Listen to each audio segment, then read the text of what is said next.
আসসালামু আলাইকুম। হৃদয় স্কুলের পক্ষ থেকে আমি আছি মোহাম্মদ আব্দুল কাদের। আশা করি সকলেই ভালো আছেন। আজকে আমাদের আলোচনার বিষয় হচ্ছে বিজ্ঞান, শ্রেণী নবম ও দশম শ্রেণী। অধ্যায় হচ্ছে 7। অধ্যায়ের নাম হচ্ছে অম্ল, ক্ষারক ও লবণের ব্যবহার। নিত্য নতুন এডুকেটেড রিলেটেড ভিডিও পেতে অবশ্যই আমাদের ইউটিউব চ্যানেলটি সাবস্ক্রাইব করবেন এবং ফেসবুক পেজটি ফলো দিয়ে রাখবেন। তো চলুন আজকের ভিডিও শুরু করা যাক। অধ্যায় 7 থেকে আমাদের 3টি গুরুত্বপূর্ণ প্রশ্ন থাকবে। প্রথম প্রশ্নটি হলো আচার সংরক্ষণে কোন অ্যাসিড ব্যবহার করা হয়। দ্বিতীয় প্রশ্ন, দুর্বল অ্যাসিড বলতে কি বোঝায়। এবং তৃতীয় প্রশ্নটি হলো ভিনেগারকে কেন দুর্বল অ্যাসিড বলা হয়।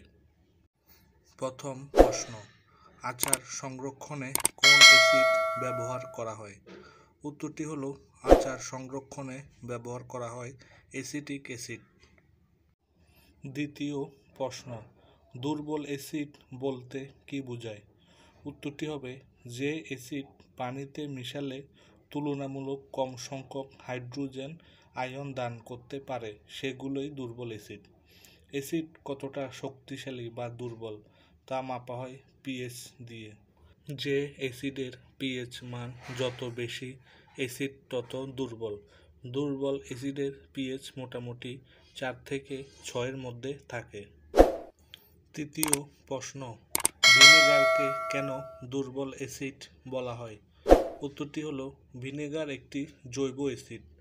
এই অ্যাসিড পানিতে আংশিক বিয়োজিত হয়, অর্থাৎ যতগুলো অ্যাসিডের অণু থাকে তার সবগুলো হাইড্রোজেন আয়ন তৈরি করে না। এই কারণে ভিনেগারকে দুর্বল অ্যাসিড বলা হয়। প্রিয় বন্ধুরা, ভিডিওটি কেমন লেগেছে অবশ্যই কমেন্টে জানাবেন।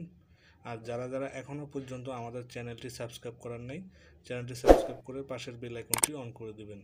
আবারও দেখা হবে নতুন কোনো ভিডিও নিয়ে।